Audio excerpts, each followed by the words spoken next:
يا ترى إيش هو الشيء اللي يفصل بين الحلم وتحقيقه؟ في هذا الشرح رح نستكشف مع بعض خريطة الطريق هذه من الكفاح للنجاح. مو بس نظريات، لا، رح نشوف قصص حقيقية وأدوات عملية ممكن أي شخص يستفيد منها. شوفوا هالمقولة، هذه مو مجرد كلمات حلوة، هذا هو جوهر الموضوع كله. التحفيز لازم يبدأ من الداخل، لازم الشرارة تكون منك وفيك. وخلينا نشوف كيف هالفكرة تحولت لواقع في قصة رائد الأعمال بطرس سعيد. طيب، القسم الأول البداية، الإيمان وسط الكفاح. يعني كيف يكون شكل هذا الإيمان على أرض الواقع، خصوصاً لما تكون الظروف كلها ضدك. خلونا نتخيل المشهد مع بعض. شوارع دبي الزحمة، والشاب بيمشي وهو شايل كل أحلامه وبضعته على ظهره. هذه ما كانت مجرد بداية متواضعة أبداً، هذه كانت اختبار يومي للإرادة. وهنا النقطة المهمة، إيمانه بنفسه ما كان يستنى تشجيع من أحد، كان هو المحرك الداخلي اللي ما يوقف. ومثل ما قال بنفسه: أنا اللي مآمن بنفسي، مو حدا مآمن فيني. وهيدي العبارة صدقوني بتغير كل شيء. لكن إيش يصير لما هالإيمان القوي يصطدم جدار اسمه الفشل؟ هون بنوصل للقسم الثاني، مفترق الطرق، اللحظة الحاسمة. وقصة شعبان العلوش راح توضح لنا هالشي تماما. تخيلوا معي، لأكثر من سنة وهو يصب كل جهده في مشروع، والنتيجة ولا شيء.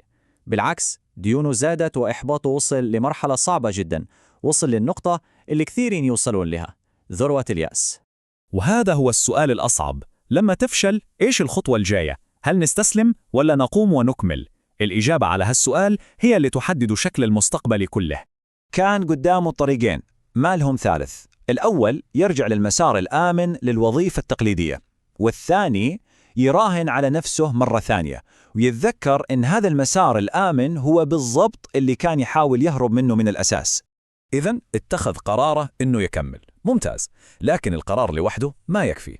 والحين ننتقل للقسم الثالث، صندوق الأدوات، اللي هو العقل والمنهج. يا ترى إيش هي الأدوات اللي يحتاجها الواحد فعلا؟ فكروا فيها بهالطريقة، العقلية هي البنزين اللي يمشي السيارة، والمنهج هو الماكينة اللي تحول هالبنزين لحركة. ما تقدر تمشي بواحد بدون الثاني، مستحيل.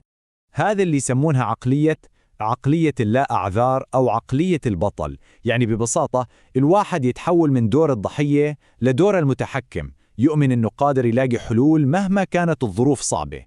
وعشان نفهم قوة هالعقلية خلونا ناخذ مثال إيلون ماسك. هو يقول لو اشتغلت 100 ساعة بالأسبوع وغيرك يشتغل 40 رح تنجز في 4 شهور اللي غيرك ينجزوا في سنة كاملة. هذا مو بس شغل زيادة، هذا ضغط للزمن.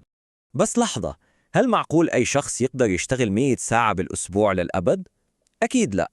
وهنا يجي التوازن الذكي. لازم نجمع بين الدافع القوي هذا وبين عادات مستدامة تمنعنا من الاحتراق النفسي والجسدي. وهذه مو مجرد نصائح عابرة، هذه الخطوات الخمس هي نظام يومي عشان نحافظ على شعلة الحماس، من تحديد أهداف صغيرة للاحتفال بالإنجازات البسيطة. هذه هي الطريقة اللي نحول فيها الشغف لتقدم حقيقي وملموس. حسناً، صار عندنا الإيمان والعقلية والأدوات، لكن ليش كل هذا العناء؟ هذا يودينا للقسم الأخير والأعمق، معنى الرحلة وما بعد النجاح. في النهاية، ما هو النجاح الحقيقي؟ هل هو مجرد رقم في الحساب البنكي؟ ولا هو أن الواحد يصحى كل يوم وهو سعيد باللي يسويه؟ هذه إعادة تعريف جذرية للهدف كله. واحد من المتحدثين شاركنا بحكمة عميقة تعلمها من أبوه، رجل تعليمه كان بسيط لكنه كان مثالا للتميز، وعلمه أن التأثير الحقيقي يجي من الشخصية مو من الشهادات. وهذه دروس ما تتعلمها في الجامعات، هذه دروس تعيشها في الحياة. فكروا في هالنقطة، لما الواحد يوصل لآخر الطريق، على إيش بيندم أكثر؟ على محاولة فاشلة ولا على فرصة ضاعت بسبب الخوف؟ المصادر بتقول إنه الخطر الأكبر مو الفشل، الخطر الأكبر هو الندم. ولهذا السبب نختم بهذا السؤال: في النهاية إيش هو الندم الأكبر؟ الفشل ولا عدم المحاولة من الأساس؟ الإجابة تحدد كل شيء.